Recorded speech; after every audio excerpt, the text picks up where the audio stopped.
ভারত পাকিস্তান একটি যুদ্ধ শুরু হয়ে গেছে।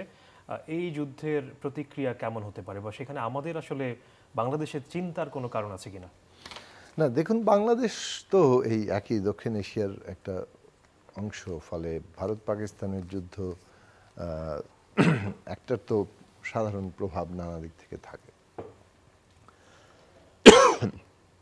কিন্তু এই যুদ্ধ পরিহার করা উচিত এবং এই যুদ্ধ আসলে ভারত পাকিস্তানের সাধারণ জনগণের এই যুদ্ধ চান না, এটা পরিষ্কারভাবে বোঝা যায়।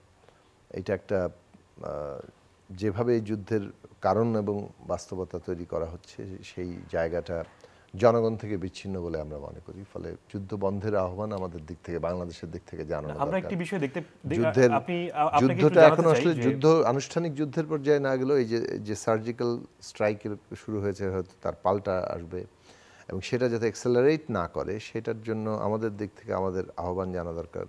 আন্তর্জাতিক ফোরামগুলোতে সেই অনুযায়ী আমাদের কাজ করা দরকার।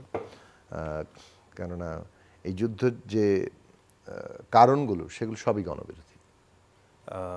আমরা যে কারণে যে কারণ দেখিয়ে জাস্টিফাই করা হচ্ছে সেটা। আমি যেটি যোগ করতে চাই যে আমরা গতকাল দেখতে পেলাম যে যুদ্ধ যখন শুরু হলো তার পরপরই ভোর রাতে এনসিপি নেতা যারা আছেন, হাসনাত সার্জিস, তারপর আমরা দেখলাম যে আমাদের উপদেষ্টা আসিফ মাহমুদ সজীব ভূঁইয়া তিনি ফেসবুকে স্ট্যাটাস দিয়েছেন, বাঙালি জাতিকে ঐক্যবদ্ধ হওয়ার জন্য আহ্বান জানিয়েছেন। তো ভারত পাকিস্তান যুদ্ধ হচ্ছে, আমাদের আসলে ঐক্যবদ্ধ হওয়ার কারণটা কি বা কেন আমরা এই বিষয়ে আমরা ঐক্যবদ্ধ হব?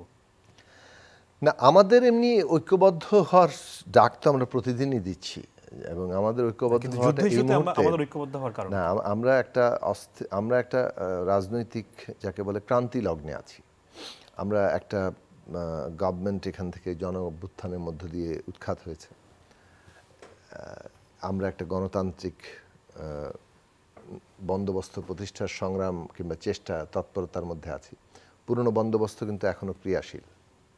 ফলে পুরনো বন্দোবস্ত ধীরে ধীরে অপসারিত হবে, নতুন বন্দোবস্ত আসবে। এরকমের ট্রানজিশনের মধ্যে যখন এখনো পর্যন্ত পরিপূর্ণ মানে রাষ্ট্র, আইন, সংগঠন, স্থিতিশীলতার জায়গাটা যেভাবে তৈরি হওয়া দরকার সেটা হয়নি, তখন আন্তর্জাতিক পরিস্থিতি এমনিতেই কিন্তু আমাদের জন্য খুব অনুকূল সব অর্থে না।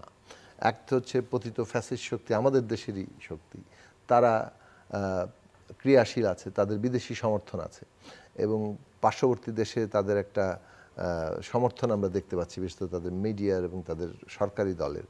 ফলে যে কোনো ধরনের পরিস্থিতি কিন্তু আমাদের জন্য তৈরি হতে পারে। সেইটা তার সাথে যখন আরও এই ধরনের একদিকে ভারত পাকিস্তানের যুদ্ধ পরিস্থিতি তৈরি হয়, অন্যদিকে পাশে মিয়ানমার, সেখানে আরাকানের মধ্যে একটা নতুন বাস্তবতা তৈরি হচ্ছে। আরাকান আর্মি, আরাকান পুরো ওই প্রদেশটির উপরে তাদের নিয়ন্ত্রণ নিয়ে নিচ্ছে।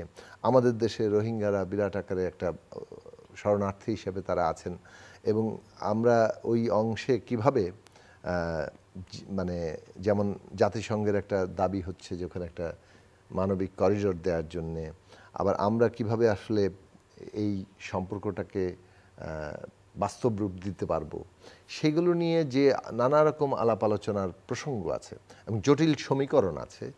সেই জায়গা থেকে বলবো যে আমাদের সর্বোচ্চ আমাদের বিবেচনার স্ট্যান্ডিং পয়েন্টটা কি, আমাদের ন্যাশনাল জাতীয় স্বার্থ।